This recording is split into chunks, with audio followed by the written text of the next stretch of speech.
Okay, true story. I met today's guest on a hike in Umstead Park. My friends and I do this holiday hike where we dress up festively. It's pretty amusing. And, well, it is to us. So we get a lot of funny looks and smiles. But Divya, am I saying that correctly? You got it. Okay. Divya did more than just smile. She stopped and asked if she could take a photo of us, and then she ended up joining us for part of the hike. So I had no idea until we started walking together and talking that she was such an accomplished person, an entrepreneur, a coach, a consultant, an author, and a podcaster, which was great for me to learn because I need to learn from other people who are doing this. I knew immediately I wanted to have her on the show. Divya, welcome to the program. It is amazing to be with you, Amanda. I still remember to this day because, that experience has been etched in my memory. Well, it was pretty funny, I know, to see a bunch of women dressed up in Christmas garb walking in a park. But it was great, that first meeting with you. And, since then I've done some research, I've been learning about you. I think the thing that really hit me that day when we met and talked was you were firmly established in corporate America, kind of working your way up the ladder, and you made some changes. But let's start with, how did you get into corporate America? What was your path like?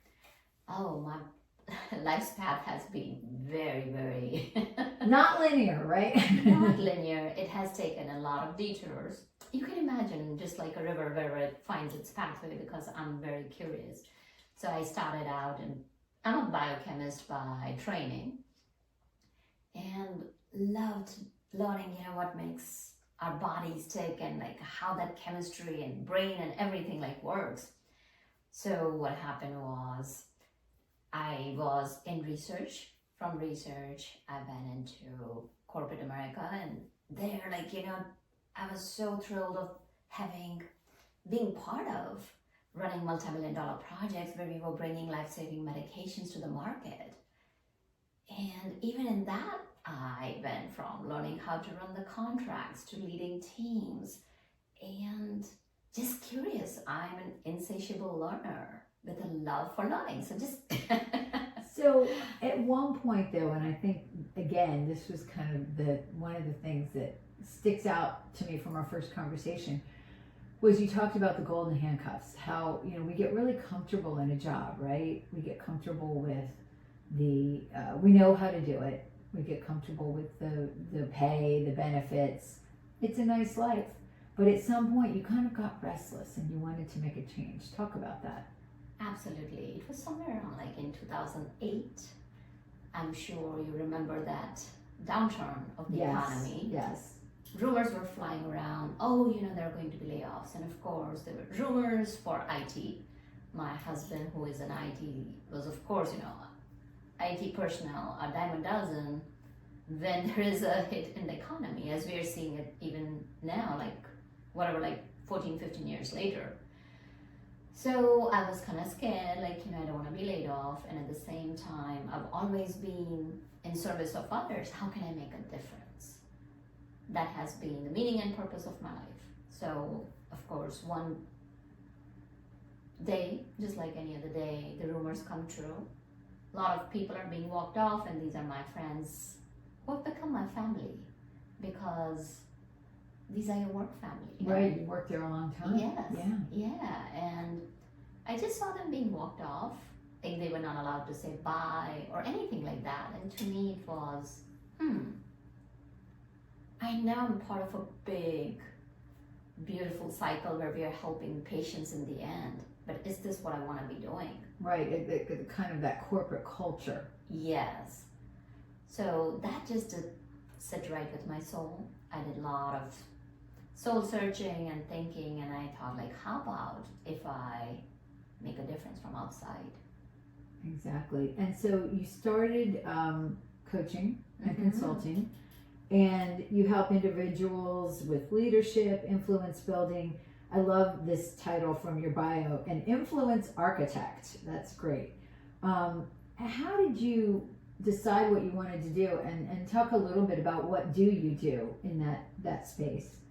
Absolutely. So even while I was in corporate, I was always into leadership development, and we had established a coaching project and all of that.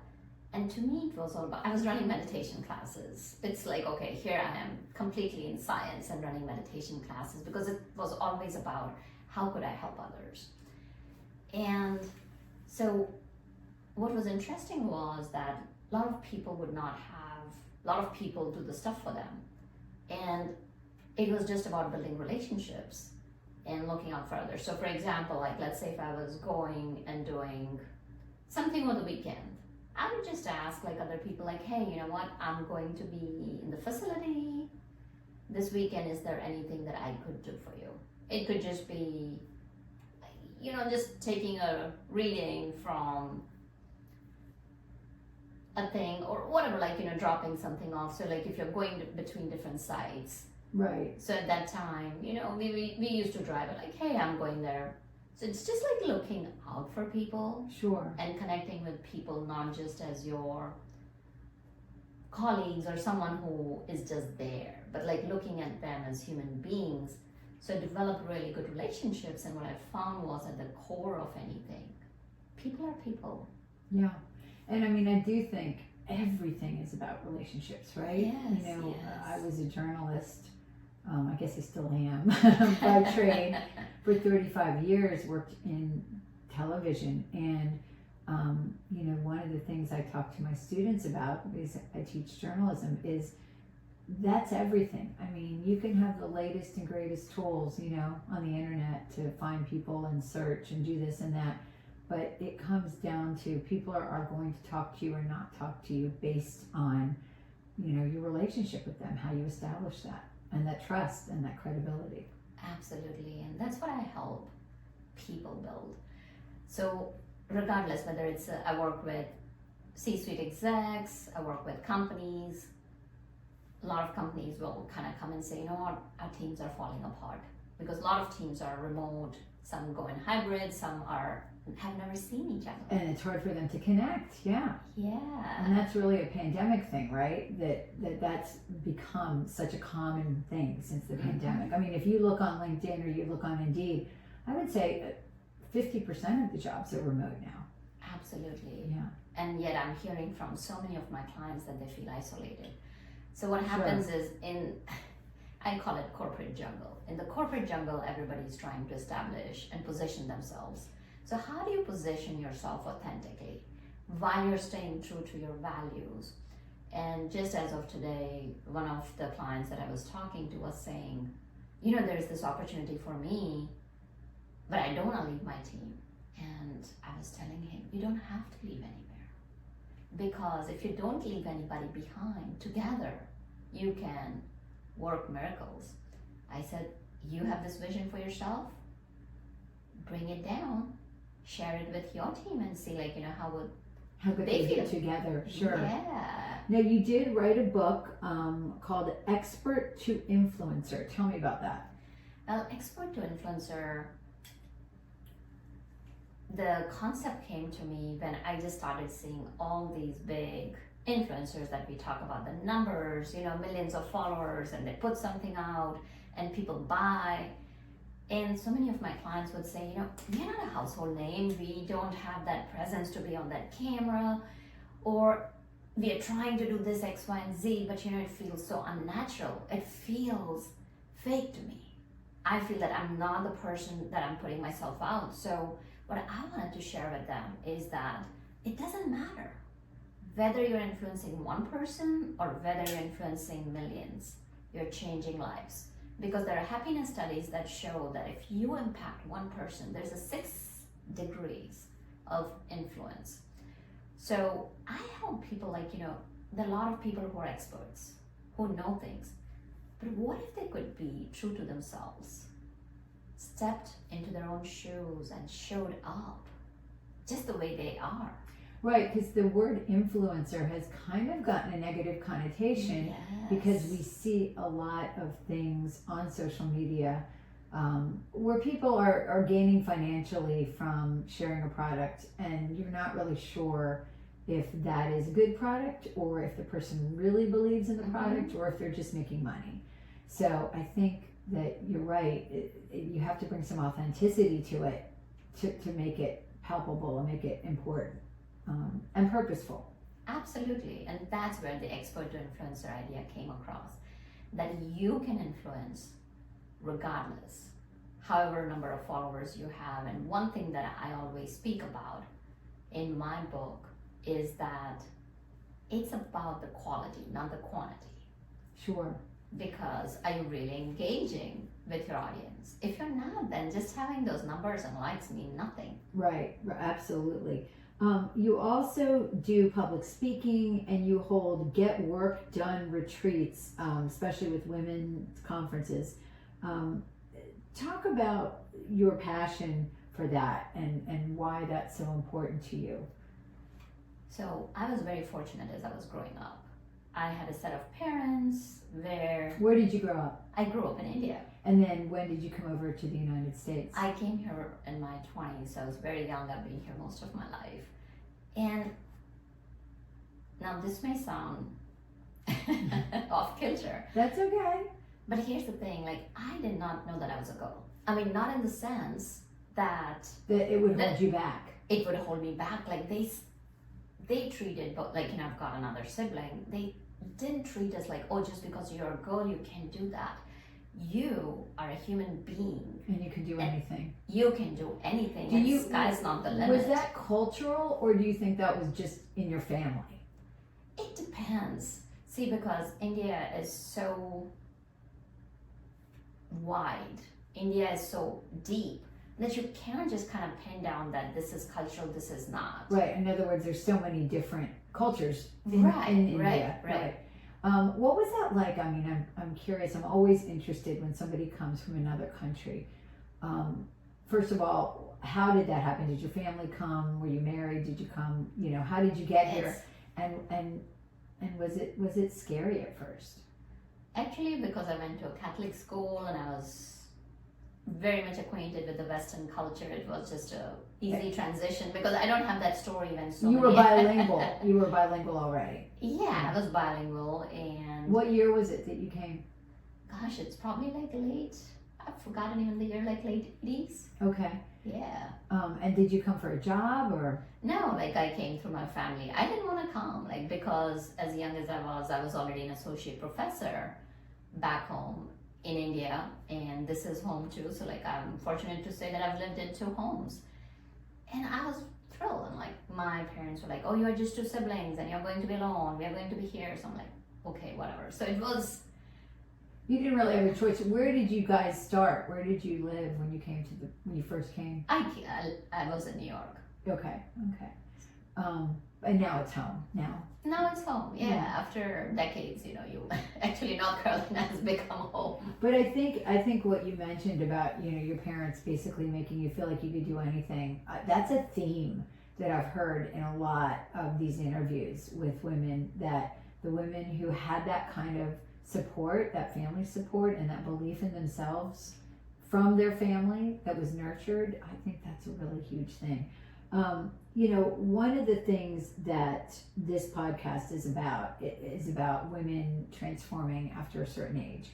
And specifically, a lot of women over a certain age, and I've just used 50 as kind of the benchmark, but it could be any age, feel stuck sometimes. They don't feel relevant. They don't feel like they're being seen. They don't feel like people are taking them seriously. But they still feel like they have a lot more to do in life, right? They're not done. Absolutely. What advice would you give, or do you give? Because obviously that's part of what you do at these women's conferences. What advice do you give to women? I tell them, you're not done yet. There's yet a lot more to come. And what happens is, if we kind of take a look at the check marks of our societal expectations. Oh, you know, have a fantastic job, a woman should look good, a woman needs to have kids. I mean, of course, now a lot of things are changing, trends are changing, the whole winds, the way they blow are completely different. And then you have that house with white picket fence and 2.5 kids. So many times what happens is, like, especially women in 50s currently, they've done all of that, and they're like, okay, my kids are in college. Now what's next for me? I'm doing that job that I've been doing for 15, 20 years. What's next? So it's about like figuring out who you are. And now you have that time, this beautiful gift of time. What do you want to do? And I always say that. Think about how you can impact others, even if it is one person. So important. Right, it's purpose. I think it's having purpose. Yes. So like you said, you spend all these years raising kids, working, some of us very intense jobs where you don't even have a lot of time to think about what is your passion and what it is that you really want to do. So it is about risk taking too, right? Because sometimes it's scary. And I'm sure that you have clients and people that you come across in your business that say, oh, I don't know if I'm comfortable. I don't know if I want to take a risk. I mean, how do you get out of that space? Well, one thing I'll share, that fear is there for a reason, and it's for a good reason. And I've faced fears throughout my life. Like just a year and a half back, there was all this buzz about AI. And I was like, okay, do we need to stay relevant? I'm just going to jump headlong into it. So here's the thing. I always say that act your way into a new way of thinking. Because yes, fear is there, that risk is there. Take tiny steps. That's small steps. That's not going to be so uncomfortable that you feel like, oh, you know what, I'm going to retreat back. Because the way our brains are designed is that brains are designed to survive, not to thrive. So think about a little turtle, right? Like if you see a turtle and if you get close to it, it's going to retreat back into its shell. And that's what we do. So rather than that, think about it, sun is out, just peek out a little bit, get that little sunshine, be a little bit more bolder where you'll be coming a little bit more. And that's how it is, like when you take those habits, creating tiny actions, and when you do it consistently, that's the key, doing it consistently. And when you do it consistently, it becomes a little bit of an automated habit. And once it becomes automated habit, then you don't even think about it. Right. Yeah, I mean, I've never had a podcast before. I have, but not on my own. And I think back to 2007 when I published my first book. I didn't know anything about writing a book and publishing a book. So I think that there's lots of steps, little steps, like you said, that we can take. So you've done so much in your life. Do you have anything on your bucket list that you would still like to do? Oh my goodness, I've got a huge list. And it's about curiosity. So on my bucket list, I do have taking flying lessons because... Ooh, that's a big one. Yeah, it's, I know we go back to our parents. Even though my parents were so wonderful, I had actually got admission in flight school and I wanted to become a pilot. And they were like, nope. Well, my mom had heart issues back then and she's like, oh, every time you fly, I'm going to be so scared. God rest her soul, So, you're young and I had 20/20 vision. At that time, you needed 20/20 vision to do that. And I didn't do that. So Yeah. definitely thinking about that. And Okay. And there's to me, life's an adventure. It's like you don't keep the bucket list. I want to live life every single day and see okay, you know what?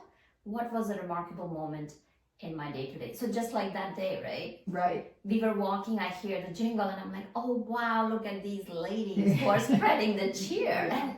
And now look, we're sitting here. Yeah. So I say that, make life an adventure and you'll find that so many. Right. Instead of putting that bucket list off.